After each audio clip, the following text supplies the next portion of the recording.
masuk kepada sesi pembicara ketiga kita. Kalau ini pembicara sesi kita adalah perekam medis dari Rumah Sakit Premier Bintaro. Boleh CV-nya? Nah, Bapak Ahmad Mustafa AMD Perkes pendidikan menyelesaikan pendidikan D3 ARM LAN RI. Saat ini bekerja atau berpraktek sebagai perekam medis di Rumah Sakit Premier Bintaro. Beliau juga aktif di Formiki sebagai Ketua DPC Formiki Kota Tangsel. Untuk mempersingkat waktu dan tempat saya persilakan kepada Pak Ahmad Mustafa.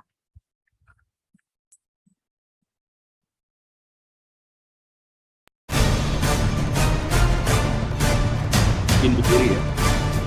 Assalamualaikum warahmatullahi wabarakatuh. Belum ada informasi semangat. Assalamualaikum warahmatullahi wabarakatuh. Oke. Kalau tadi langsung aja sudah dikenalin Dr. Dwi. Kita nanti akan brainstorming masalah IPD dengan yang lainnya. Ada satu hal yang menjadi perkenalan dari Bung Ramadan. Kita punya namanya di tadi itu salam Jawa.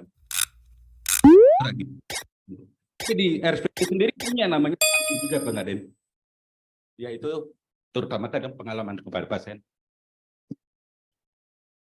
Excellent untuk RSPB.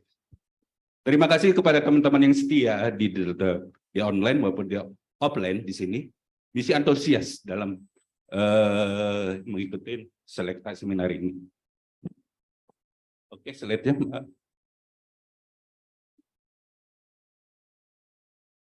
Apa sih peran? Kalau kata peran di seminar itu semua udah pada gumoh untuk PMIK itu. Udahlah, peran itu seperti apa gitu. Apa sih itu dengan namanya dari pada peran itu, maka kita akan coba kita gali lagi. Mungkin di sini akan saya tanya, nanti dikatakan peran itu apa.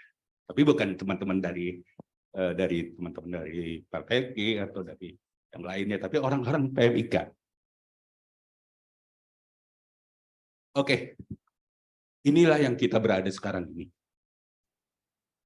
Masyarakat ada levelingnya. Leveling 1 adalah kita dalam zaman purba ya, berburu. Kalau sekarang udah berubah, berburu flower. Ya kan? Bisa ada adaptasi. Level 2, masyarakat beragraria.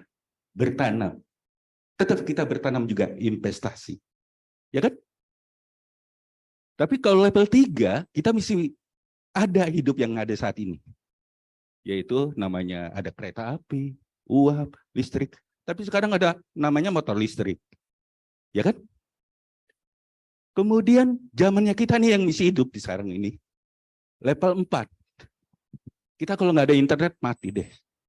Ada provider tiap hari hujan, pas gitu, lemot di Twitter kita ngomong apa? Aduh, promonya keren, tapi nggak kuat. Dengan internet 1 jam atau 3 jam kita udah gap. Itu zamannya kita di level 4 itu. Haus akan namanya informasi.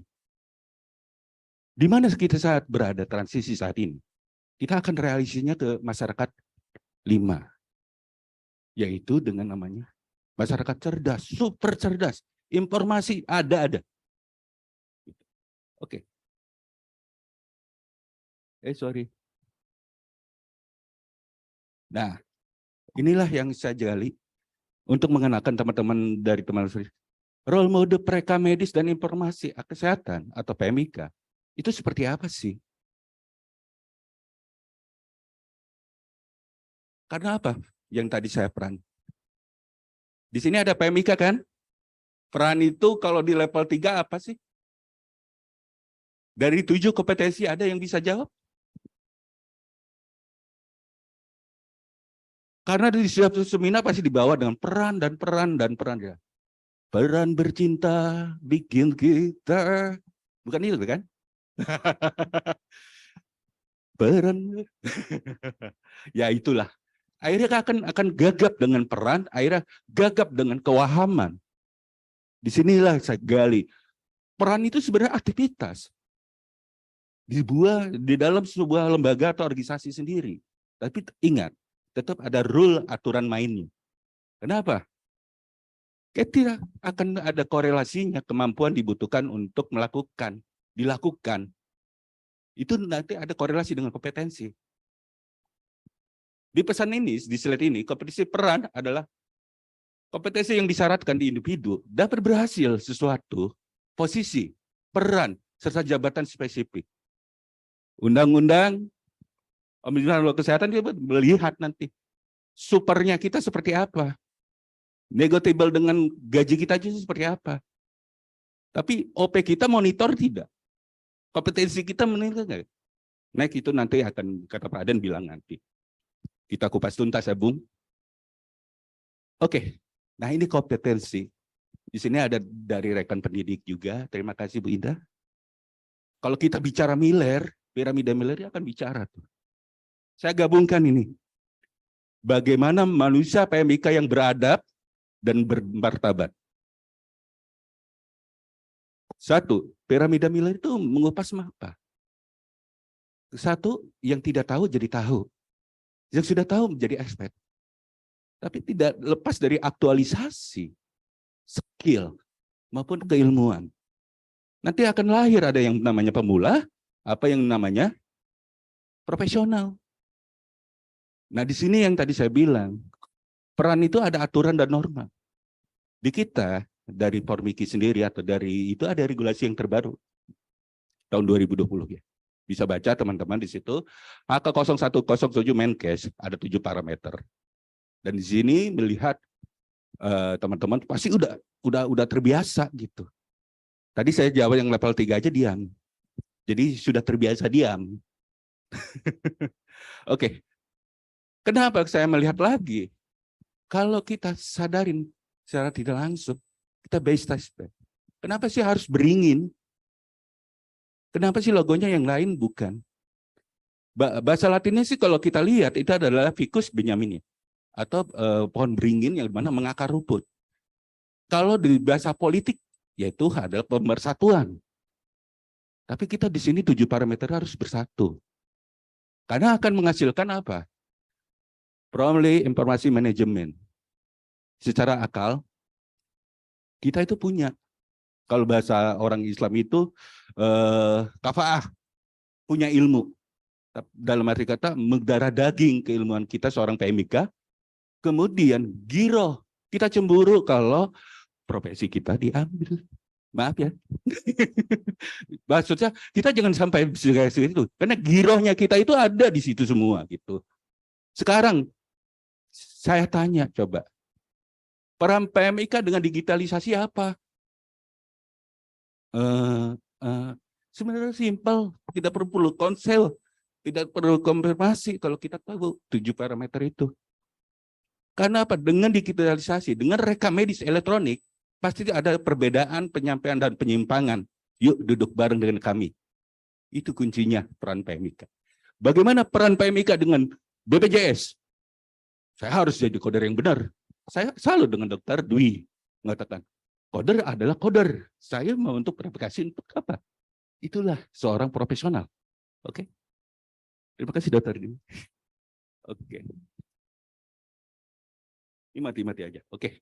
Aku senang dengan namanya manajemen pelayanan rekam medis. Kenapa? Disinilah yang kita kenalkan. Tadi regulasinya sudah dijelasin dengan Bung Romaden. Dengan digitalisasi itu. Karena apa? Setidak langsungnya SIK itu ada namanya kumpulan. Tapi kita belum lihat black box medis kita itu apa. Jadi MIK. Gitu. Kenapa? Di situ tersimpan algoritma kecerdasan buatan di bidang medis sendiri. Karena terkumpul di manajemen pelayanan medis itu. ICD-10, ICD-10, dan macam-macam. Kayak di laboratorium juga ada. Itu ada, gitu dok. Makanya black box medis itu ada ketika kita bicara IE. Nah, tadi teman-teman kalau dari pagi sampai sore hari, coba lihat itu. Dari dokter, ya, terus masalah penyakit-penyakit psikolosis. Dan ini adalah kunci bahwa digitalisasi itu bicara masalah IE. Kenapa? Dengan nanti goalnya robotik. Ada otomatik Untuk farmasi sendiri ada juga di situ, juga di level 6 nih, tadi Dr. Ferry juga katakan. Terus laboratorium ada juga nanti diaturkan. Karena nanti kecerdasan itu seperti apa digunakan gitu. Kalau kita bicara secara harfiah, artificial intelligence, simulasi atau kecerdasan tiruan manusia. Dengan kata lain, itu adalah mesin statistik besar, ya, karena digunakan data tersebut dari data yang fresh maupun data yang sebelumnya gitu.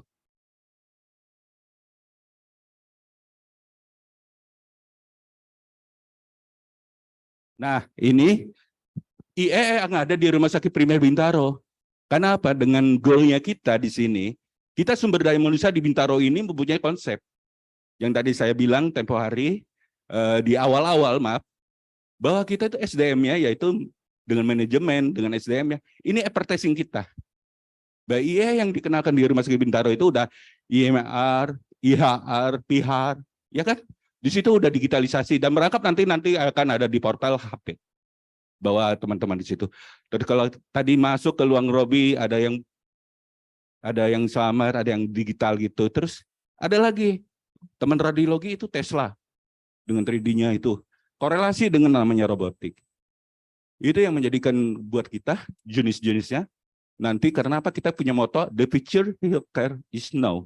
Mau sekarang atau besok kita harus tetap terbaik dalam memberikan pelayanan pada pasien. Ya, dengan pengalaman pasien, bukan yang lain-lainnya. Oke, ini kesimpulan. Apa yang terjadi PMIK itu hampir sama dengan Pak Aden, yaitu bertransformasi digital. Tapi itu sebagai langkah awal, gitu. Bagaimana dengan smart hospital?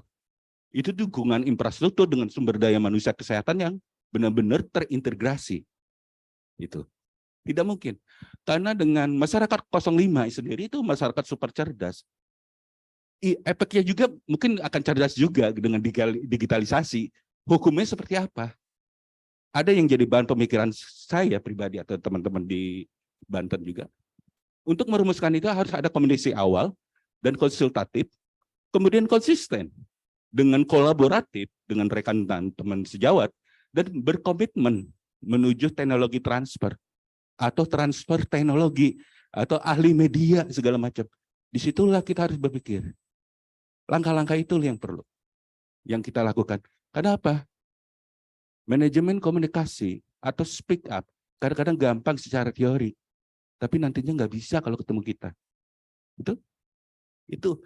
Ini adalah kesimpulan saya mempelajari bahwa kalau teknologi itu harus ada komunikasinya, ada konsultasinya, kemudian ada konsistennya, ada kolaborasinya, kemudian ada komitmen bersama untuk memperbaiki atau meningkatkan pelayanan tersebut. Gitu. Oke, di sini ada kesimpulan yang saya pernah dari Dr. Marta sebagai direktur, dia mengupas di Kagama, mengapa kita harus berubah sih? Sebelum saya tutup, dinosaurus itu tidak mau berubah. Dan akhirnya kita tidak lihat dinosaurus. Tapi kecoa, sampai sekarang kita lihat. Jenis kecoa banyak, Mbak. Ya kan? Ada Madagaskar. Saya anak reptil, saya anak bonsai, dan saya juga senang rappling. Jadi saya tahu kecoa bentuknya gitu aja. Tapi nggak ada bentuknya dinosaurus sekarang. Karena tidak mau berubah. Itulah yang saya tangkap dari sesinya Bu Dr. Mata sendiri waktu ngadain di Kagama Health Tech. Saya ambil, oh ternyata bagus. Kita harus adaptasi. Gitu. Itu aja yang mungkin saya sampaikan. Mungkin menjadikan patokan bagi kita. Ayo PMIK kita di sekarang ini tetap semangat dan percaya diri untuk gali potensi kita bahwa kita bisa untuk membangun Indonesia sehat. Terima kasih. Assalamualaikum warahmatullahi wabarakatuh.